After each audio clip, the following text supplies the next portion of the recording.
This is a Dreamcast disc and is for use only on a Dreamcast unit. Playing this disc on a hi-fi or other audio equipment can cause serious damage to its speakers. Dreamcast, up to 6 billion players. Welcome back to the stage of history. Why don't we play together? Hey, it's time to make some crazy money. Are you ready? Here we go!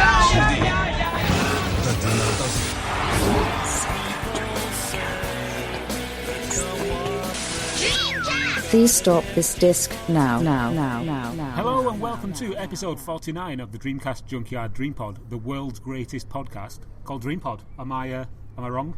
No, you're not wrong, my friend. This is the world's greatest podcast. You will note by the fluid and super smooth transition there between myself and Rob and Mike that we are, for the first time ever, all in the same location as we record the podcast, which is it's a new territory for us. It's all good. But we don't have to rely on the Victorian cables running under this fair island, or indeed the Victorian cables running under the sea towards Ross and our other co-hosts around the world, because we're all here in sunny Bristol. We found ourselves a nice little alcove down by the river, in the shadow of the SS Great Britain, and hopefully Brunel's spirit will guide us and give us some. I feel like we should be wearing top hats. Yes, like Brunel. Brunel would approve of top hats and massive cigars. Oh yeah, always massive cigars. Yeah, even though I'm not a smoker, I can always get behind a massive cigar. Exactly. Anyway, as you've just heard, my name is Tom. I'm joined here by Mr. Rob Jones. Hello. And Mike Phelan. Hello. Guys, let's jump in and talk. About what we always talk about first. I'm just going to say again, it's really nice and sunny here today, and it's fantastic. It's great being outdoors and doing a podcast. Brilliant. What have we picked up? What have we played recently? Mike, I'll come to you first. What have you been playing? So on Dreamcast, I've been playing some random games. I've been playing some indie games recently. So I've been playing through some of the ones that haven't gone for much. Rush Rally Reloaded. Oh yeah, nice. Which is was that the re-release version? The re-released version, yeah, the enhanced version of the original. Got to be honest, can't tell a massive amount of difference. Oh, have you got the original one as well? I have. Yeah. So there's not a huge amount of difference, but it's a great game anyway. Yeah. And we've been playing through some of the shmups as well, some of the older ones. We've been playing through Ducks again, and Fast Striker. Nice. In terms of pickups, I've picked up a couple of extra ones out of my collection. I've picked up Secure Awards 4 Limited Edition. It's the one with loads of medallions. Yeah. It's quite cheap. And a couple of other table-based Japanese games. And in modern gen stuff, I've been playing... what have I been playing on modern day? I've been playing... Mass Effect Andromeda. Oh yeah, that's what I've been playing. That's how much of an impact it's made on my head. PS4 or PS4. Yeah. PS4. Yeah. So it's. Have you found that all right? It's good. It's not as bad as people make out to be. I think people just literally looked at the animation and gone, the game's terrible. Yeah, I was a big fan of Mass Effect, like 1 through 3. I thought they were great games. Yeah, I love Mass Effect. Yeah. It's not as good. Yeah. And there are some really weird. The map is really unfocused, so you just don't know what you're doing half the time, which I find a bit of a problem. I also find it quite interesting that EA sent out a request for people who've obviously played the game to feedback what they think about it. I've never had that from a games publisher. Oh, so they want to know how you feel. 5 days after like I bought how it, feels, they sent an email out to everyone saying to reply. It was weird. Never seen that before. Interesting. So apart from that, really, I haven't played a huge amount more. I think I might have mentioned this on the podcast before. My overriding memory of Mass Effect is that I tried to make my Commander Shepard look like me and ended up looking like Barack Obama. So when I think back about Commander Shepard, I just think Barack Obama for some reason. So I suppose he was Commander-in-Chief in some ways. Not my Commander-in-Chief, obviously, but yeah. Rob, what about you? What have you been playing on the Dreamcast or otherwise? I'll start with the Dreamcast. I've been playing a bit of Mars Matrix, which we've spoken about before. Top quality game. Really about the those shmups. So back on Ikaruga, back on Mars Matrix, and I played a bit of Virtua Tennis 2, which I absolutely love. I'm sorry, I can't say that I'm a massive Super Tennis games fan. I'm not an expert in any regard, but I just think they absolutely nailed the arcade tennis action with Virtua Tennis 2 in particular. The pick up and play nature of that game is superb. Everyone understands there's few buttons to use with the different shots, and it's just amazingly fluid despite the limitations. If you look back now, it doesn't look the best. It's got a really arcadey nature, but I don't know, like they got licensed players and playing as some greats like Tim Hedman. Come on, come on, Tim. Hedman Hill. Hedman Hill. I'm there shouting, "Come on, Tim!" as he goes out again in the quarterfinals. But topical. But yeah, I love picking up that game. It's great, and yeah, I can't really say much more about it. Like just to have a quick blast. Virtual Tennis 2 is one of my faves. It's funny, after you've got like very au fait with Virtual Tennis and you've played it for quite some time, if you try and pick up any other tennis game and play it like you play Virtual Tennis, it just doesn't work. No, it doesn't work. It doesn't work. I tried playing Super Tennis after I'd played Virtual Tennis, and it was just like, what do you mean I have to hit the ball as it comes to where my racket is? I can just hit the button as the ball comes over the net. And there were better tennis games. Topspin on the Xbox. Topspin was an amazing game. It was, yeah. But it just didn't have the appeal of Virtual Tennis. Yeah. No, there's something. They nailed it with Virtual Tennis 2, as Rob said. They nailed it with the second one. Do you remember a game called? Sorry, Rob. Do you remember a game called Breakpoint on the Saturn and PlayStation? No, I don't. Sorry. I have like very bad memories of that because it was just an horrific game. The only thing that I remember being good about it was the fact that you could play it in first-person mode. I know you can do that on Virtual Tennis if you change the view, but I was just kind of really like blown away by the fact you could play tennis in first person. It was terrible, but that just sticks with me for some reason. Anyway, it is. It's the second best tennis game ever made. What's that? I'll put my hand out. What, Virtual Tennis? First two, yeah. Best Davis Cup World Tennis on Mega Drive. I will defend that game. Well, it's Pete Sampras. I will defend. No, Pete Sampras was Codemasters, but no. Which is the only thing I remember about Pete Sampras was the fact you could hit Dizzy as he walks over the net if you got a certain points in the game. Oh, and you had four-way play as well. Yeah, with four-way play with J-Kart, yeah. But no, Davis Cup World Tennis. It's a port of the PC Engine or TurboGrafx game. TurboGrafx was terrible. It just didn't work. On Mega Drive, amazing game. I got so good at that game, I think I actually lost a single point for the last several years I had it. Love it. That's quite the claim. Quite the claim. There you go.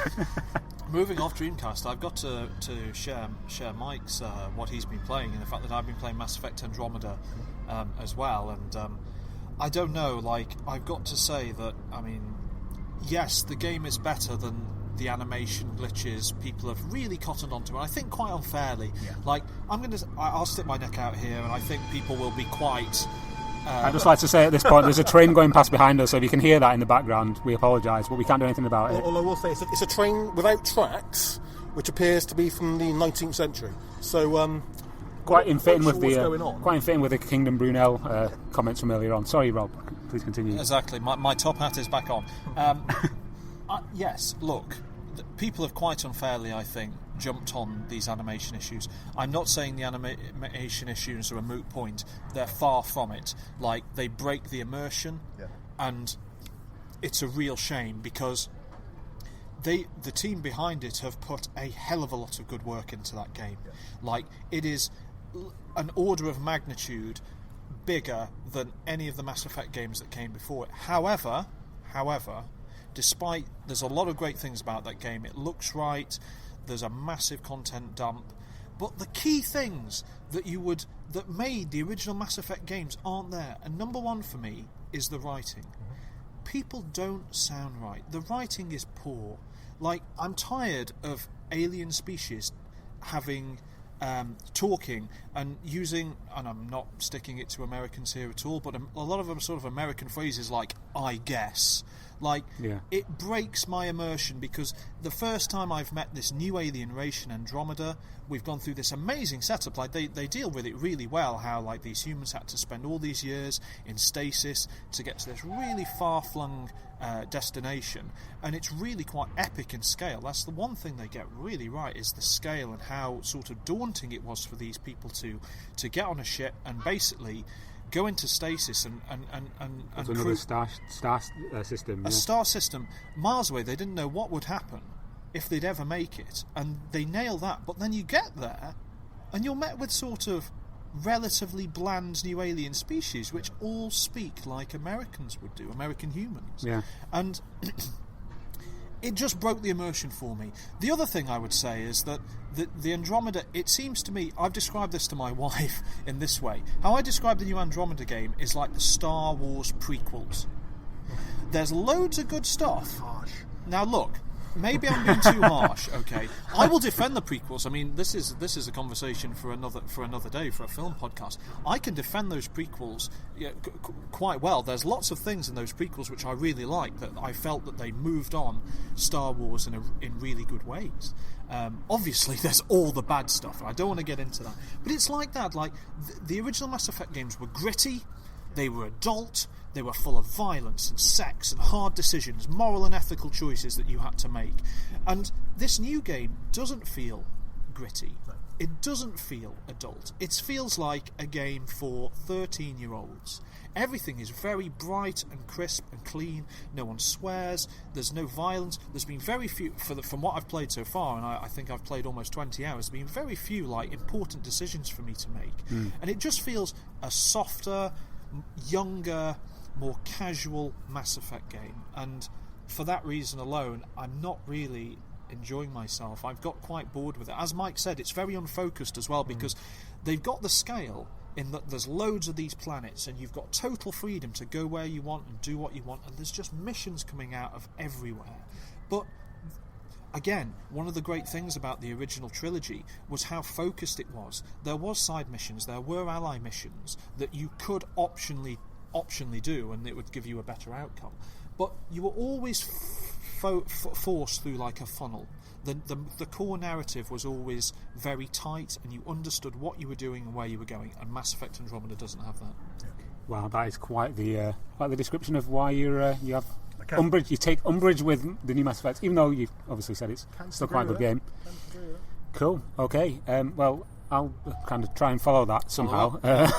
Not sure how well I'll do, but playing wise on the Dreamcast, I have been playing Alice Dreams Tournament, which is the new Kickstarter funded game from the guys over at Alice Dreams. I think they're called Alice Dreams. I don't know if they've got an actual name for their studio other than Alice Dreams. Yeah. We will talk about that in a little bit, or rather I will talk about it in a little bit, because you guys haven't actually played it. But on the Dreamcast, apart from that, I've been playing Gundam Side Story 007. Was it 0079? 79. Yeah, that's it. Yeah. I'm quite enjoying it. I like it. I like the fact that the mechs that you play as, the Gundams that you control have got quite a lot of weight to them. I like the ranged combat. I like the up close combat as well with the sort of like the lightsabers that you've got, and I just love how destructible the environments are. It's like you can just basically destroy anything. Obviously there's an emphasis on not doing that because it's meant to be civilians in these buildings and you're meant to be protecting them in some cases. But firing off rounds into buildings and watching them explode around you is quite addictive. So don't let me get in a Gundam in reality, because at least not in your neighbourhood. Collateral damage. On the other consoles, the only game I've really been playing a lot of, there's two games I've been playing quite a lot of, and they're both on the PS Vita. One of which is called Severed, which is a first-person like RPG where you use your finger on the screen, the touch screen, to basically attack enemies. So enemies come up to you and you have to like swipe to the screen, because you've got like a sword. And the other one I've been playing is called Hard-Boiled, what's it called? Rocket Birds 2, which is obviously the sequel to the original Rocket Birds. It's kind of like, it's a run-and-gun shooter, like a bit like Gunstar Heroes, but obviously with more detailed graphics, and it's a lot of fun. Love it. On this subject, though, this last couple of weeks I've actually been selling a lot of my collection off, just because I've been hankering after getting a new motorbike, which I've now bought. And because of that, I've been basically putting a lot of my stuff on eBay and on other sales sites, and I've actually got rid of quite a lot of it. I did think I would regret selling a lot of it off, but to be honest, it's been actually quite cathartic, and it's been good getting a lot of my space back and stuff, in my spare room and things. I know we were talking about this the other day, Rob, on Facebook, but I think over the last couple of years, all I've been doing is basically trolling like eBay and whatnot and buying stuff that I had when I was a kid or that I'd never played before. I'd get it in the post and I'd play it for like 10 minutes and I'd never play it. I'd put it on a shelf and it'd just be on a shelf. So I was like, why am I doing this? I could get something that I actually want, i.e. this motorcycle. And so that's what I've been doing. So not a lot of pickups really in that sense. But okay, right, that's what we've been playing. We'll be back in a second, and enjoy this music.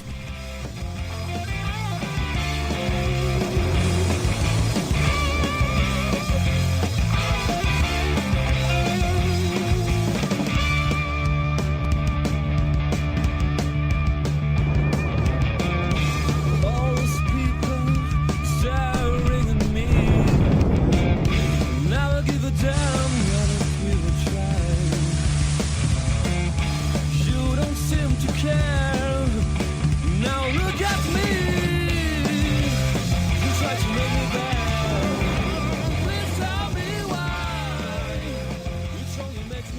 Okay, hello, welcome back. You're listening to episode 49 of the Dreamcast Junkyard Dream Pod. We are live in Bristol, no less, a city I liken very much to Novigrad from The Witcher 3.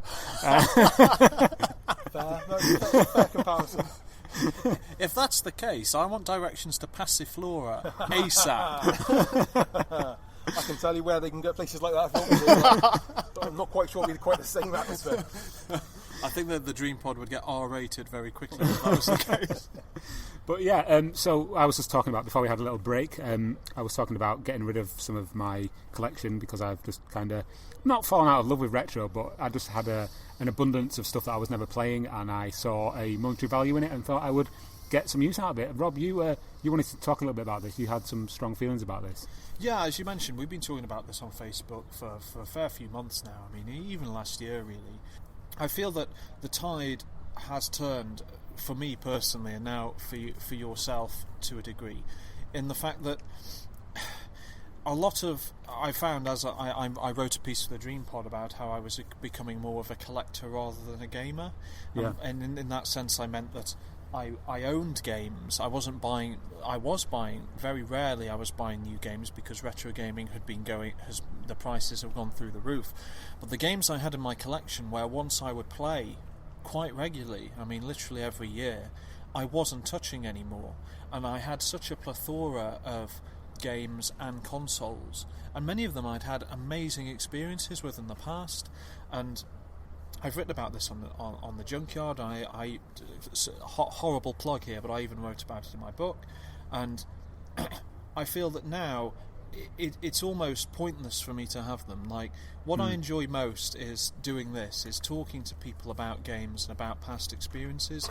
And I don't need to have basically pieces of plastic on a shelf. A shelf. I mean, look, guys, like, it's not that I've fallen out of love per se, like in a black and white thing with retro gaming, but the memories I have of playing those games, that's the most important thing. And often replaying them, like, it doesn't rekindle the same love and affection and the sort of the memorable experiences that they did when I played them for the first time. So if I'm not playing them at all, what's the point in holding them? The thing that I'm holding on to is the memory of those experiences, what I did, the characters, the conversations, the locations, all this stuff in the game, like the epic finales to games, the conflict. That's what I hold on to. So unless I'm going to play these games, what's really the point in holding on to them? Now, I know there's a monetary value in video games, and some people will obviously think, well, if I hold on to this game for X amount of years, then it could, speculation, it could work, it could increase in value, and fine, yeah. I've got no problem with that at all. Like, people are completely happy to do that, then all power to them. But for me personally, and I'm just speaking personally, I'm not saying other people should do this at all, just like with Tom, I'm starting to sell off parts of my collection. Last year I sold off almost all of my Nintendo 64 collection. Great memories. I have fantastic memories of the Nintendo 64 and fantastic memories of some of the games. Like, we don't need to go over it. Everyone knows, like, the first time you played and completed Ocarina of Time, those memories stay with you. Yeah. But totally. I've replayed Ocarina most recently in the 3DS remake, and it was a very good time I had, but I wasn't playing the N64 version. The 3DS version was superior, and as I said, it didn't. No matter how many times I replay that now, it doesn't rekindle that first time experience. I will say though, Rob, I must say here now and emphasise this, that I'm not selling any of my Dreamcast collection off at all. So let's be clear. Yes, very clear. Let's be very, very clear. And I'm not either. Like, I don't think. Let's not get into extreme. Like, this isn't some crazy, sell off of everything. That's not what I'm saying. But I sold off my N64 collection last year because I wasn't playing it. A lot of those games don't hold up well anymore. I'm sorry, it was one of the first consoles in the transition to 3D, and it has aged really badly. And I don't want those amazing rose-tinted memories to be tainted effectively by replaying these things. And also, maybe you should play ukulele then. Well, yes, exactly. Like, if you want that experience, it's not as if you can't get it anywhere else. Ukulele delivers that. I've just started playing. I didn't mention this earlier, but I've started playing Snake Pass. Oh yeah. It's I played that at Play Manchester. We played it at Play Manchester, didn't we? Great, yeah. Amazing game, and it recaptures a lot of what made those rare games during the N64 period so magical. I'm saying you can get those experiences elsewhere. I wasn't playing the N64 games, so I sold them, and now I've started to do the same with other consoles. So anyway, long story short, I'm sort of supportive. It's pretty long, Rob. Pretty long, sorry. That's what I like to do. I'm fully supportive of Tom in what he's doing, because I think it's quite healthy for anyone to think like that as well. That if there's games on your shelf that, unless you're holding on to them for some sort of, financial value in terms of their ability to increase in value, then sell them and use that money to do something else. Oh, yeah. I mean, once again, I'm not attacking anyone who likes to collect games. That's fine. No, not at all. Not at all. Cool, but I would say, obviously, as the slightly obsessive collector of the trio here, I did the same as Tom. I sold off most of my stuff. Yeah. Last couple of years, I sold off probably 2,000 games. 2,000? 2,000 games. Like 75 consoles. That's amazing. Sold off all of them and decided I was focused just on Dreamcast. And the reason was because I was getting very little pleasure from having the games on other consoles and not really. I don't have the nostalgia with a lot of them. The games I have mostly nostalgia for are PC games, so it made no sense to me. I get more nostalgia from downloading games from GOG than I do from having an N64 version of Pod Racer. But so I sold it all off, and I decided just to focus on Dreamcast. So I've now got a very large Dreamcast collection, which is mostly Japanese games. But I have it for a reason. I genuinely do go through every single game, and I genuinely do. I cherish, but I genuinely do get some use out of them, which is just more than sit on the shelf. But at the same time, I am someone who I don't have an issue with people doing the collecting. I know neither of you two do either, but I think there is a lot of negativity with some people in the retro community where they'll go, shouldn't just have things on the shelves. You know what? It gives people pleasure to have things on the shelf. Yeah, totally. It gives people pleasure. Totally. It's happened through human existence. People have collected random things. I still know people who collect plates. Yeah, exactly. Why would you collect plates? I don't understand the concept. But you go into people's houses and go, well, you're collecting plates, so use them, put some food on them. Or thimbles or something. Gaming is a media form which the memories and nostalgia from gaming isn't just from putting the game in. For some people, it's the feel of it, it's the look of it. Yeah. It's an art form. Some of these game cases, especially Japanese ones, Oh, yeah. they're genuine art. And they cost very little. We're lucky with Dreamcast is that we have very, very few games on our console which are expensive. Yeah. I can't think of anything which is, thousands. We're not talking about sort of Neo Geo collecting. The one thing that kind of annoyed me slightly was when I kind of told people that I was selling stuff off. It was like, "Oh, you'll regret it." I'm like, "Well, no, I'm an adult. I've made this decision to sell this stuff, and saying that is just going to annoy me, to be honest." I haven't regretted selling my stuff at all. I haven't regretted it 1 minute because I've put the amount of money I got from selling my stuff off, which is several £1,000s. Far outweighs probably what you paid for it. Yeah, it does. Yeah, that's one thing. It outweighs it, but also what I've bought with it, I would never have. Things like I've got just random things, like I've got an original Star Wars blaster prop, Cool. which I would never have been able to get without having the money to be able to do that. Yeah. It's still plastic on a shelf to some people. Hey, who cares? But it's do if you want to sell it. If it's not giving you pleasure, sell it off. Ultimately, that's the ultimate thing. If it doesn't give you pleasure, get rid of it. Yeah, that's exactly what I was saying. Mike's probably expressed it better than I was. I wasn't saying for shame if you're a collector, not at all. I'm saying exactly what Mike says. If you've got those games on your shelf and they're not giving you pleasure, then sell them and buy something that does. And don't listen to those who. There are some who will go, shelf collectors, or people just have games on shelves. I understand that, and some people saying that. I respect their opinion on that, but ultimately, if you want to collect loads of plastics on your shelves, hey, you're not hurting anyone else. Exactly. There's a lot worse things you can do with life. Do what Cool. you Collect Nintendo games. But sorry, Rob. Go on. the last point, sorry, because I know we've talked about this. My point is that the quantity of games that you own or have on your shelf that you can point to and say, look, I have this on the shelf. At the end of the day, that doesn't, that's not the end. It's not like I'm a massive. I can tell you that I'm a massive retro gamer because look, I have all these like games from all these. It's not like a badge of honor. Yeah. Like you don't have to have the physical things on your shelves to be able to talk about them. Cool. Okay, gents. Well, we've spoken long enough about selling retro games and the collecting culture, shall we say. Let's move on to the next topic, and that is we're going to blow our own trumpet a little bit here. It's our rather spectacular April Fool's stunt that we pulled. Tom, you've got to take full credit for that because I was really impressed. Did you actually think it was real at one point? No, I didn't think it was real, but I liked the dedication to making it look real. I think a lot of people did actually think it was real, and I think there was a lot, not a lot of hate, but there was a lot of comments that kind of said that, oh, we thought it was real. How dare you do this to us?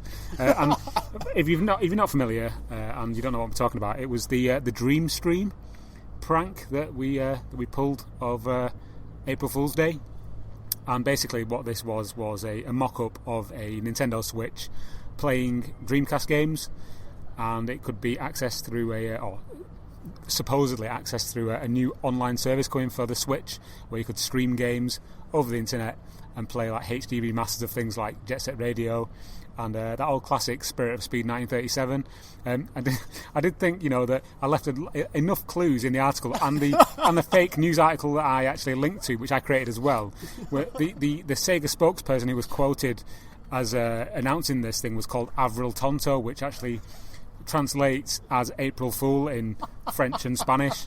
So quite how people didn't get the fact that it was actually just a wind-up, I don't know, but a lot of people, it seems, were taken in by it. So then people, I apologise, it was only meant to be a joke.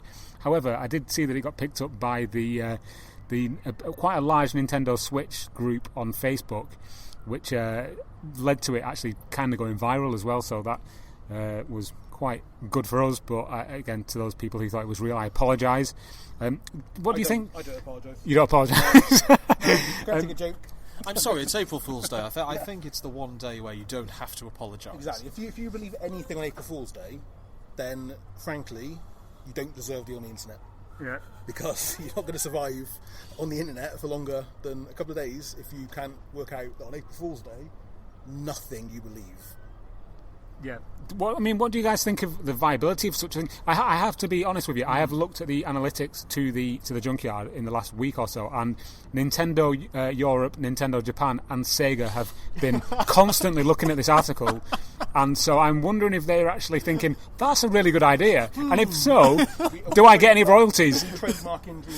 I've actually put a trademark sign on the actual logo, so if anyone wants to buy the trademark for Dreamstream off me, Sega, Nintendo, if you're listening, hit me up,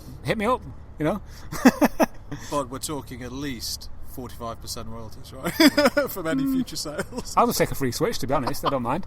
But as long as they don't extend the Dream Stream, like having like Saturn Stream, because I can imagine them doing that, because that would eventually lead them to doing the Wii Stream, which wouldn't really... Yeah, you see, nice. There's a thing there, isn't there? The Wii Stream, yeah. It's getting R-rated. Don't cross the streams, no.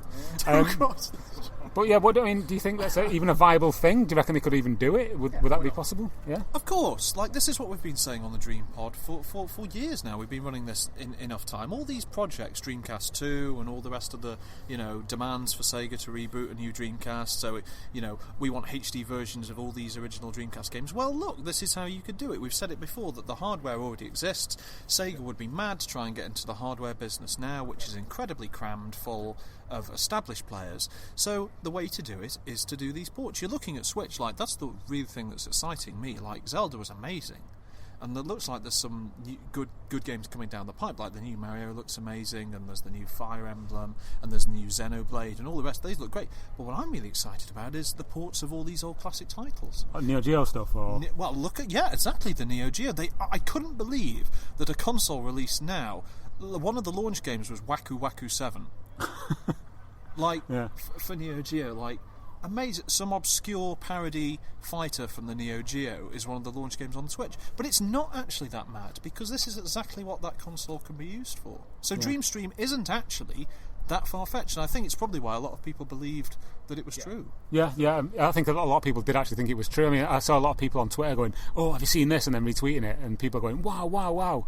So yeah. I think the best April Fool's jokes are, don't they? The best April Fool's jokes are the ones that people have a ounce of truth. Yeah, there were. I would say there were a lot of good April Fool's jokes this year. I can't think of any really off the top of my head. Obviously, like people like Polygon and Kotaku and Nintendo Life did like these like roundups of the best April Fools. But yeah, there were some crackers this year, and hopefully people will remember ours as one of those as well.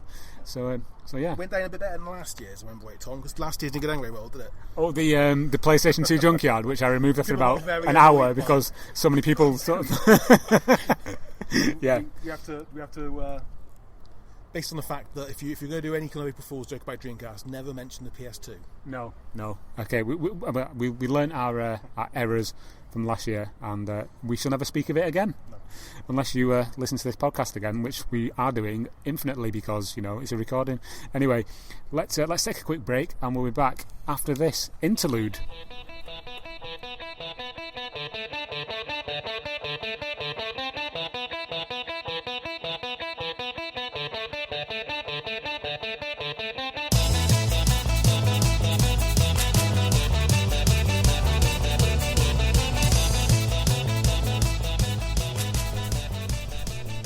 Hello and welcome back to episode 49, Unplugged of the... Well, it's not actually unplugged, we're just like out, not sort of talking over the internet. We're all together in a little alleyway in Bristol.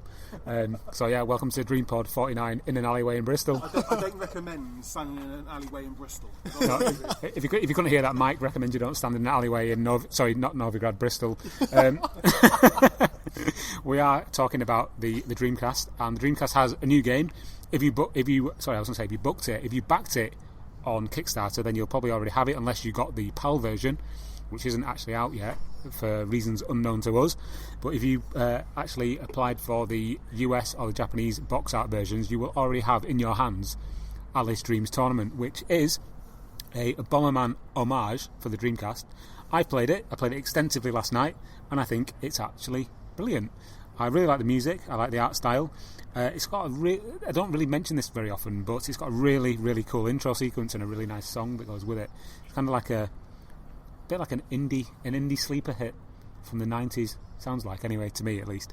But yeah, I played it last night, not for ages, about an hour I'd say.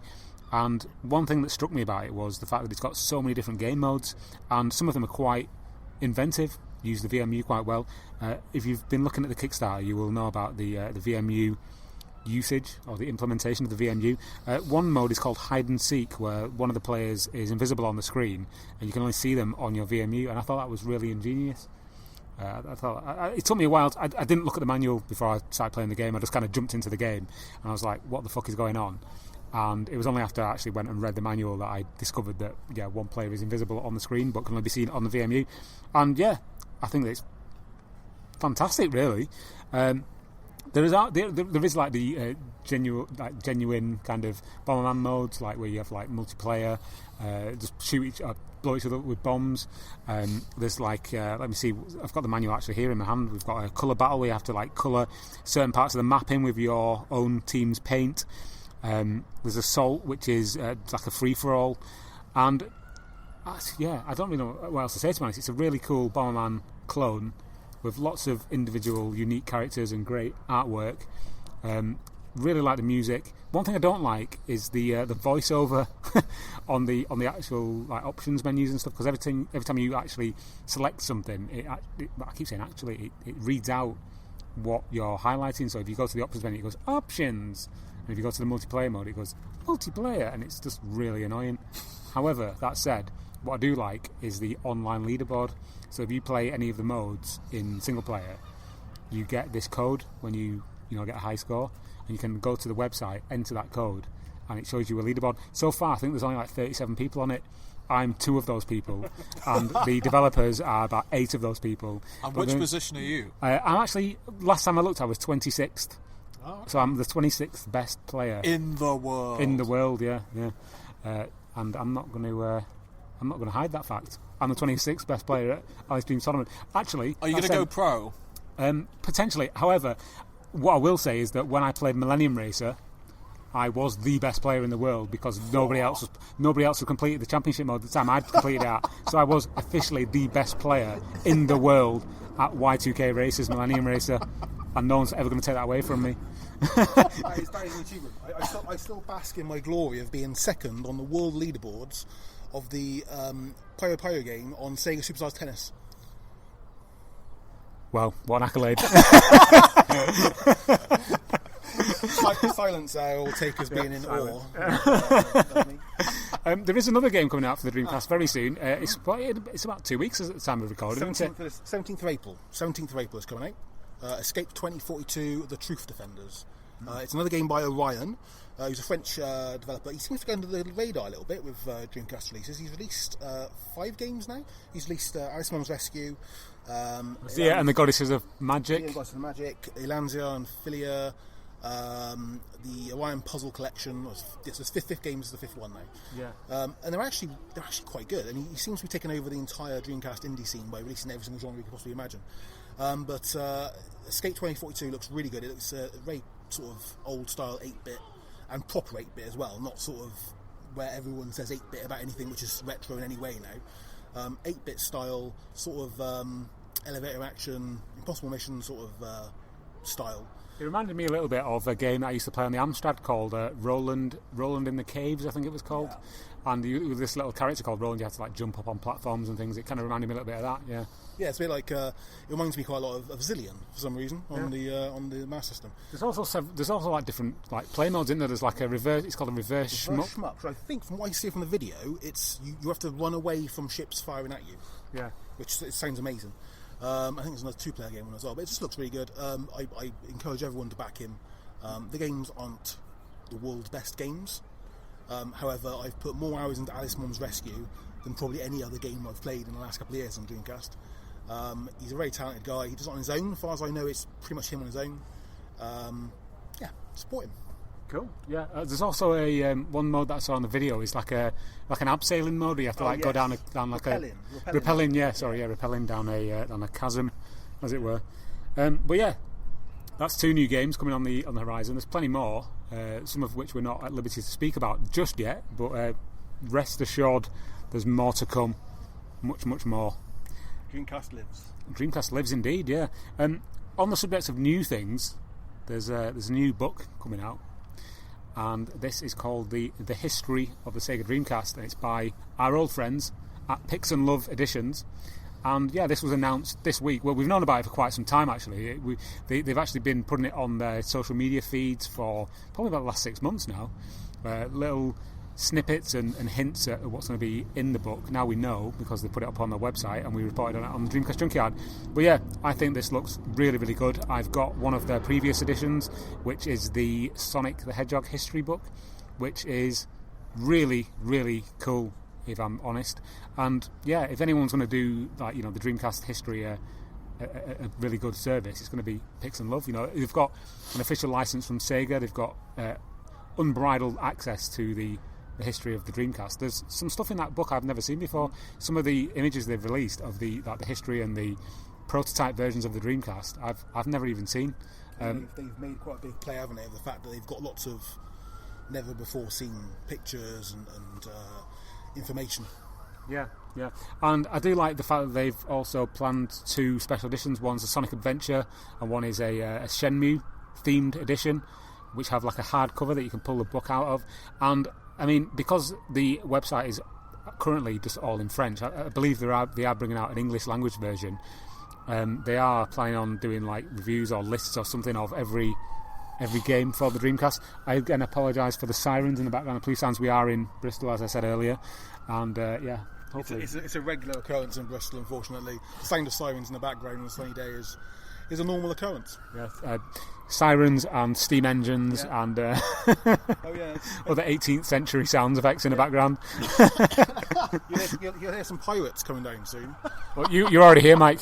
Well, cheers. Yeah, cheers. But yeah, this book from Pix and Love, it does look like it's going to do the Dreamcast justice. And to be honest, I'm quite surprised that obviously we released our own book a couple of years ago, which was quickly banned and outlawed by Sega Europe. So if you've got one of those, hold on to it because it is now a collector's item. When I see one go on eBay for like hundreds of pounds, I know we've made it. We've made our impact. That said, I did see some bootleg Dreamcast Junkyard artwork, on Facebook this week. Did you see that? I did. Someone had made a mug with the Dreamcast Junkyard logo on it, and his own name as well for some reason. I have no idea what that's all about. But Clearly, we're the mugs for not cashing in on the brand, right? Oh, Rob. Where's Wow. the official Dreamcast Junkyard mugs? I don't know. Probably on Red Bubble or something. Yeah.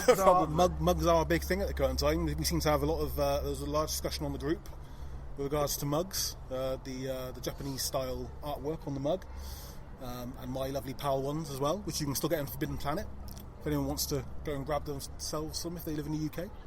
Yeah. Cool. Okay, on the subject, again, I'm the master of segues today.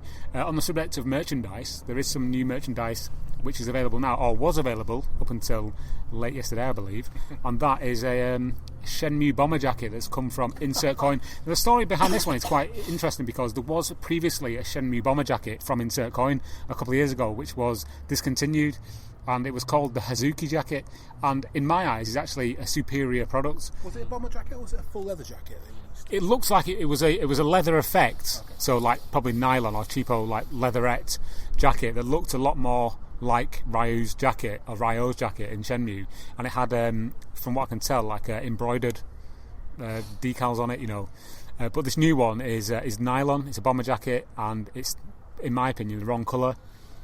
Just looks super cheap. It's £60, and that is not an insignificant amount of money for something which you probably pick up in Primark and put your own patches on. Guys, what do you think? The colour's wrong. I think the best description I've seen of it so far is it's diarrhea colour, which really it is, and the colour's wrong, and it does look a bit cheap. However, and I will defend it before anyone else, because I know everyone else hates it. It's Shenmue, and I think it's not as bad as it could be, and I think if you are willing to spend £60 on a bomber jacket like that, then fair enough. I wouldn't, personally. Yeah. But I've seen worse merchandise stuff from other games. Yeah. I think we all wish Sega would just do things properly. Yeah. And just release things of a high quality. I've bought something from Insert Coin. I bought the Forklift Racing t-shirt, which is awesome. But it was £22. It's basically a white t-shirt with one symbol on. They could do it, and they could do it high class. But unfortunately, Sega have absolutely seemingly no interest in cashing in on their own fans, which I don't know if it's a good or bad thing. Would it? Yeah, I mean, I think Mike's hit the nail on the head, really. Like, I have no problem with people not cashing in. That sounds too negative, but yeah, effectively cashing in, capitalising. We want them to exploiting. We want them to cash in to an extent.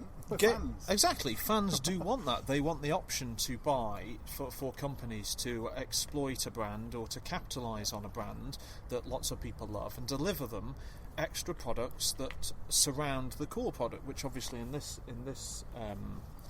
regard is the game.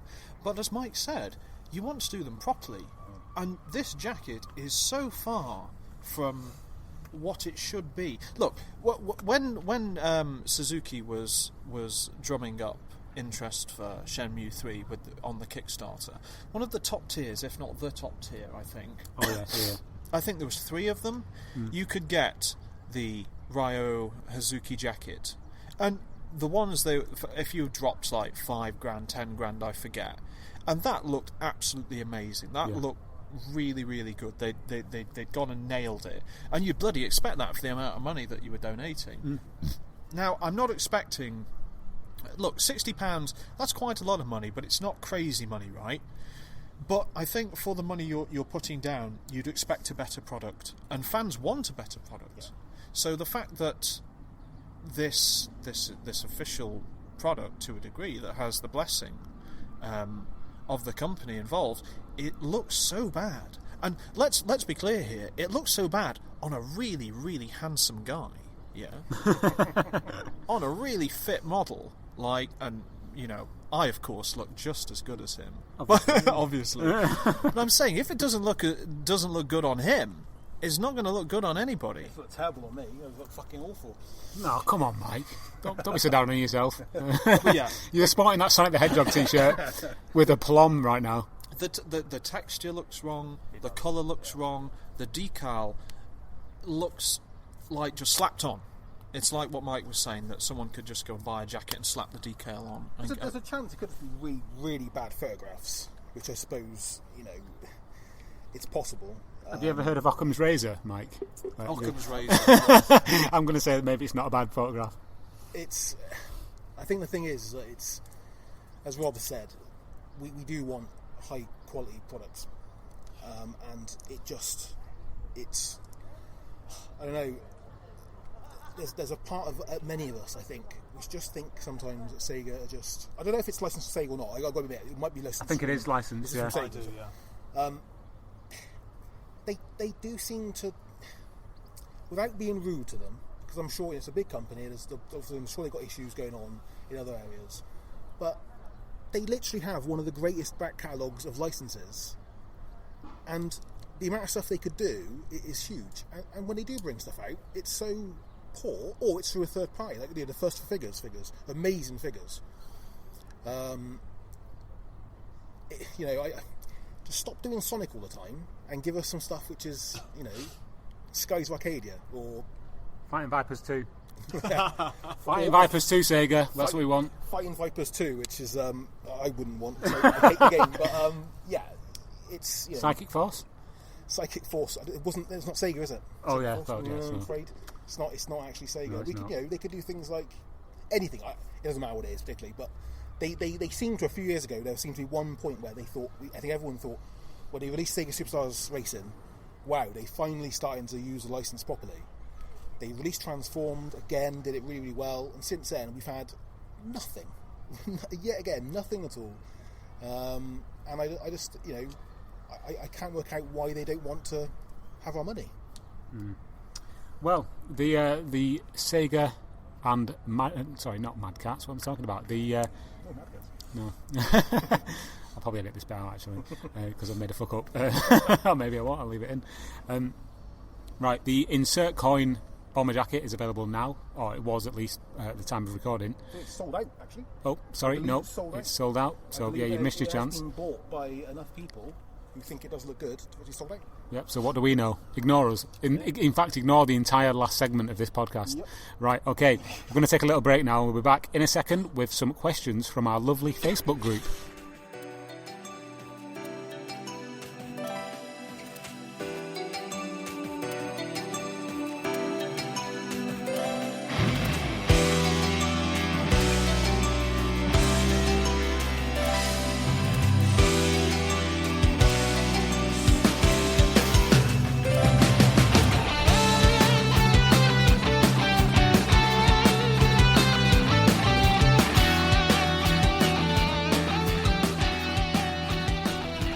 Hello, welcome back to episode 49 of the Dreamcast Junkyard Dream Pod. We're in Bristol, live, unplugged, and all the rest of it. We're talking about the Dreamcast in an alleyway, and we're going to just jump into some questions. Rob's drinking a can of Cronenberg 1664 that he found in a bin. Woo!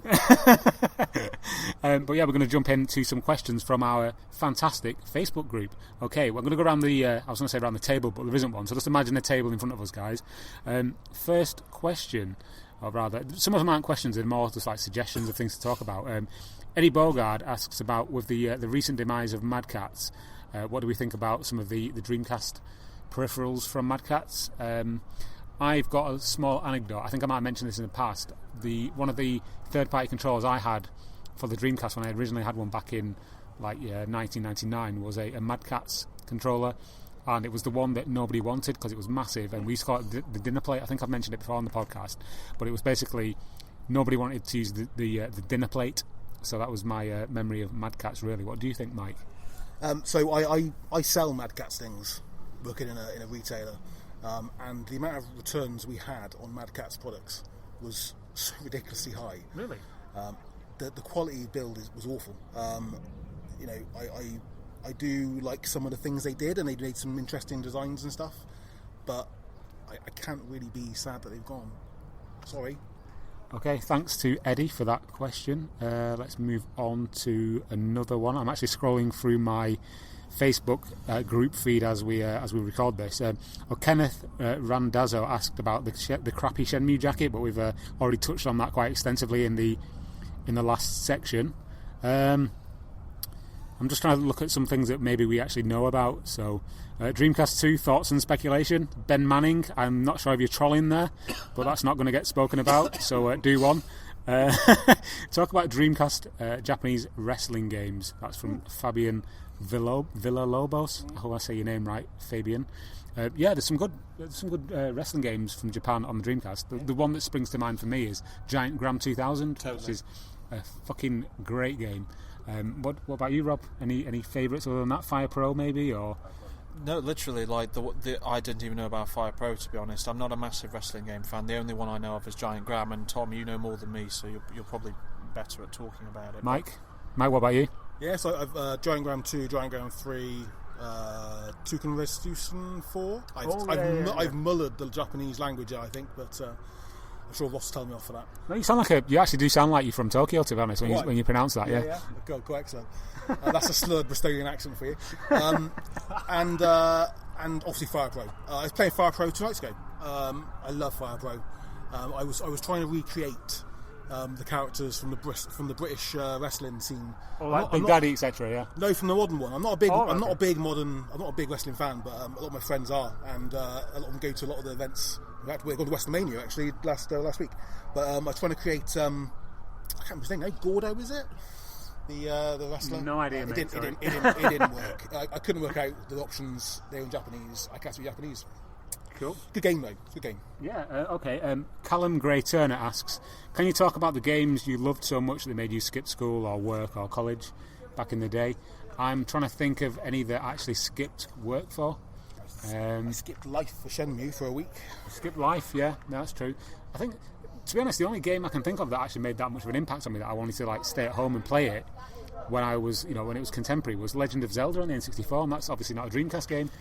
Just picking up on that, I can't really talk about a game that I sort of skipped school or work for, but just picking up on what you said about Ocarina of Time on the N64, I can remember at the time the game was released in the UK before Christmas, and a fair few months, 2 or 3 months beforehand, and I can remember that we were both said that we were going to get it for Christmas, and then he basically broke his promise because I don't know if he bought it or he was bought it by a family member, but he basically started playing it in November, and I'd been bought the game, I knew, as a present because I'd sort of done a sort of a hint, nudge, nudge. I really fancy Ocarina of Time for Christmas, and so I was in a position where I knew that I'd got it. Someone had bought it for me, but I couldn't play it. And then for literally a month and a half, all I could, he just sort of started trolling me, essentially, not breaking his promise. So he'd started playing the game, and obviously Ocarina of Time, the first time you play it, is an absolutely astounding experience, specifically back then. Yeah. And the fact that he was playing it and he'd broke my promise, I was so pissed off with him, so gutted. And I can remember one time where he literally played it for, I don't know if he hadn't been at work, but he just played it a whole day, and he just constantly kept sending me messages cryptically about the game. I was just like, shut the hell up, shut the hell up, I don't want to know anything. Like, it was bad enough that you broke your promise, but now the fact that I have to, you're essentially trolling me for a month and a half. It was dark days. Well, I'm sure we're all sharing your trauma there, Rob. Moving on, Barry Harmon, who is also known as Barry the Nomad when he writes for the Dreamcast Junkyard, which he's not done for ages. Hurry up, Barry, and write something new. He's also the proprietor of SegaBits.com, so go and check his website out. He asks, can you play Spin the Bottle? We got a bottle of Magners, but I don't think we can finish yet. No, I'm still finishing that, Mike. But if you really want to afterwards, I can spin that for you. You know what? Just me and you. I'm all right. Yeah. I'm all right. Okay then, no worries. Harry Stewart Chalcraft asked, what about the death of light gun games in the home console market? See, this is quite an interesting subject because I think the Dreamcast was probably the last console before the onslaught of LCD TVs. I agree. And so it was obviously a fertile ground for light gun games. I mean, we only got 2 in the UK, which were House of the Dead 2 and Confidential Mission. In the US, there were several more, like Death Crimson, OX, and a couple more, like Virtua Cop was released. Cop was in Japan. It was actually released as standalone as well in Japan. Yeah. So there were quite a few Dreamcast light gun games. But yeah, what about after that? Didn't the Xbox have quite? Wait a minute. On the Wii, Scope with the Xbox had Silent Scope. Yeah, it had. Sniper rifle. Yeah, you're right, and it also had House of the Dead 3. Yeah, good game. But yeah, nowadays there seems to be a death of them. Wii had quite What was on the Wii? Well, did you actually use the Wii remote for this, or was there a gun? Yeah, it was Wii remote, but you could slot the Wii mote, as it's known, in some circles. Yeah, so it was the into like a House hand. of the Dead Overkill. House of the Dead Overkill, yeah. Oh, okay. Yeah. They also released lots of other ones. They released LA Guns. Is it Machine Blade or something? House of Dead. They released House of Dead 2, didn't they? On Wii. The Wii was really good for it. What was that one? Was it called something Squad? Was it Ghost Squad or Ghost something? Squad like was that? Yeah. That was the Wii, wasn't it? Machine Blade from I don't know. Yeah, but yeah, I think I mean, I know for a fact that with the PSVR, there's a lot of, would you call them light gun games? I mean, you can wave the move controllers around and use them as guns, and see it in the headset. You can. I guess they are. Is that the evolution of the light gun game? Would you say? I don't think it's a long-term evolution. What would you say? I think it's a different concept. I got a PSVR, and I've also played on the Vive quite a lot as well. And I can see where it's, you can stand still and to get over the motion sickness, stand still and sort of shoot. But I think it's a much more engrossing experience. I'm a big fan of VR, though. I know a lot of people aren't a big fan of VR. So. I think you're right. Like the Dreamcast and PS2, obviously, is kind of the same time, and I think that age of the home consoles taking what the arcades had done with the light gun shooters and bringing them into the home, they were the last consoles that really did that. And then I think console gaming shifted in terms of the experiences people wanted to play, and I think those sort of repetitive, short form arcade experiences died off, and I think they're coming back a bit now. But the problem is obviously that there's not really the technology in any of the major players. I mean, the technology's there, but with the new form of televisions that we've got, we're not seeing the games coming out. It's as if the genre sort of died, and while I think there is the demand for it, like just a tangent off, I mean, on T3.com, which is the site I work for, we have our man in Japan, Marco, who reported just last year on the Transformers Revenge of the Fallen, I think is the name, new light gun shooter, which they brought out in Japan, and that was in that was in the arcade, and it's essentially an on-the-rail shooter as you expect, massive guns, and you're shooting the enemies, and it's Transformers themed. But within that, you were in like this gyroscopic ball, which you can, and the ball rotates round 360 degrees. 360 degrees. If type in R360 or Transformers Revenge of the Fallen, T3.com, again, horrible plug, and you'll see the video, because we've got video footage of it in operation, and it looks absolutely amazing, and it's an incredibly popular game. Like, it's been incredibly well received, and I think people still want to play arcade shooters. Like just the other year when we went to play Expo, we went in the Namco arcade bar. Oh yeah. And we played an Aliens themed great, shooter, wasn't it? Yeah. and it was great fun. But those experiences still aren't being taken home. They're not sort of making that leap from the arcades to the home, and I'm not sure why. I think the appetite is there, but I don't think anyone's willing to take the financial risk. And who can forget the light gun game without a light gun, Knife Edge, on the N64? Did you guys play that? I didn't play it, I'm afraid. No, it was. It's kind of. It's a bad game. I'm going to say that first and foremost. But releasing a light gun game for a console that didn't have a light gun released for it. We had one, didn't we? On Dreamcast. Silent Scope. Of course, yeah. Wasn't light gun compatible. Oh, and don't forget Demolition Racer with the little hidden light gun game. That's quite good fun, I actually. think one thing I would say about it all is that I do like light gun games. I like them in the arcades, but is it bad that they're not sort of like big AAA titles now on the main consoles? Like when House of Dead 2 came out, it was a big release and people loved it. Oh yeah, it was a flagship game, wasn't it? Flagship game. Would that work nowadays? Do we want to go back to a time where that amount of gaming is? I know. I like my stories epic. Well, that's it. I think that's the shift. That's the shift I was talking about. People now look.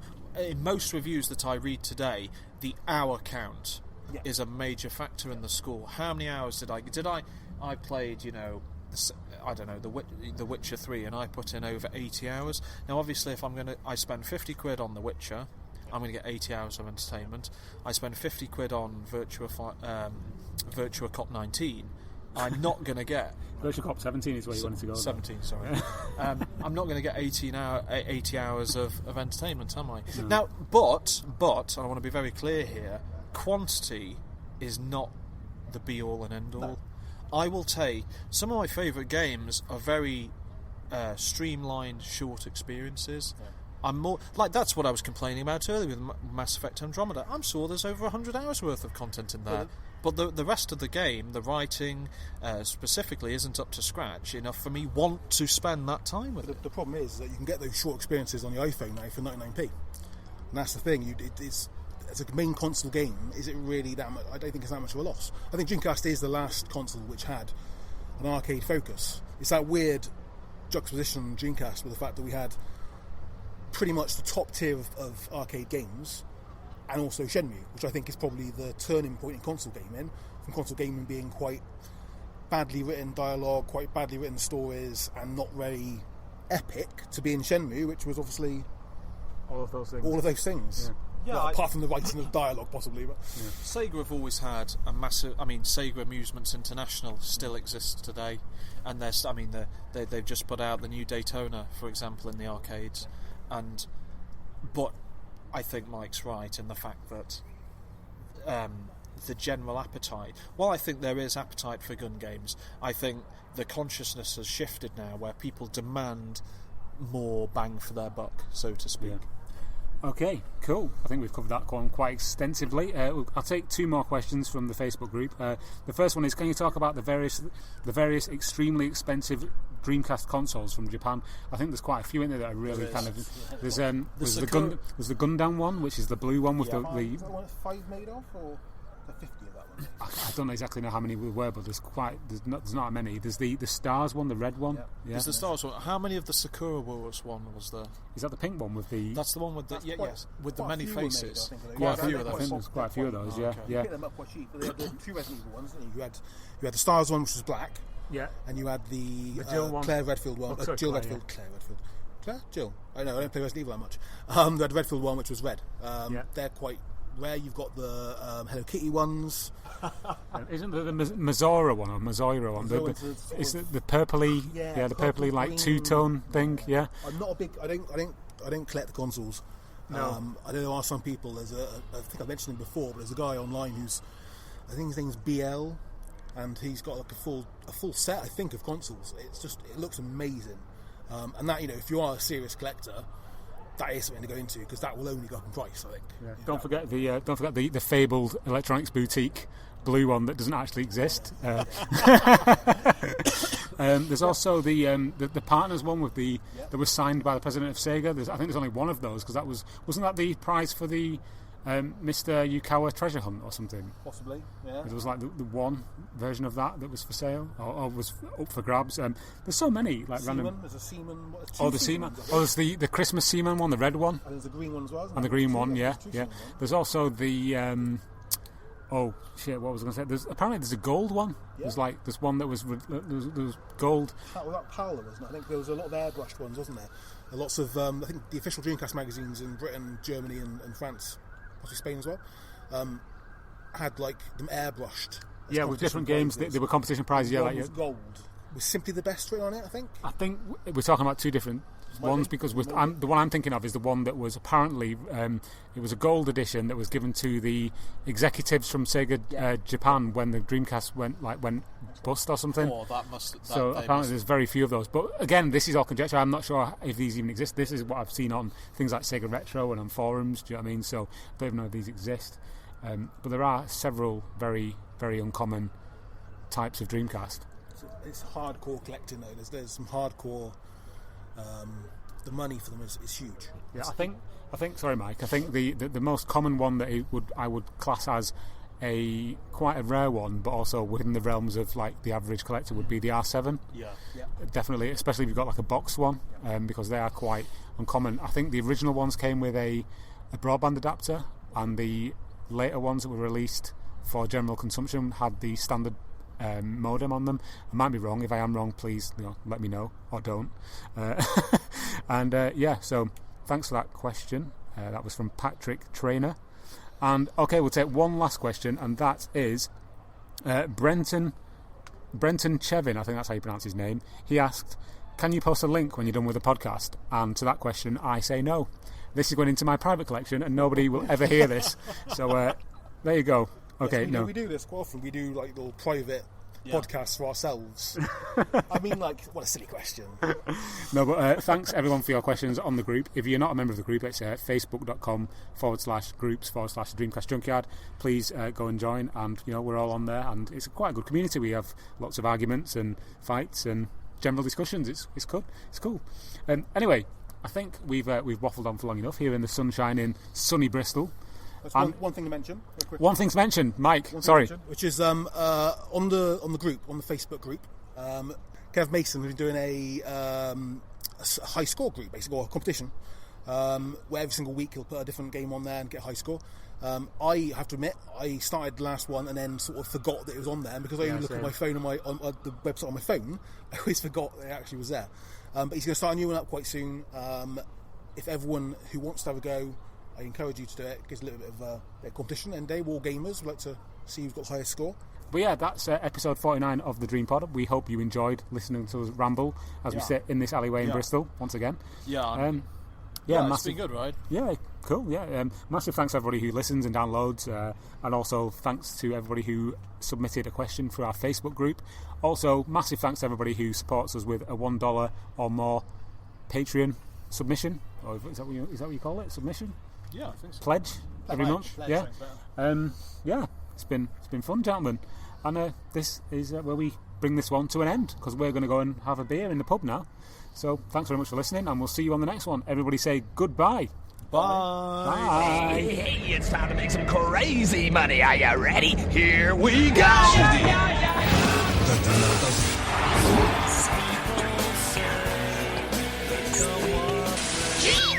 Please stop this disc now.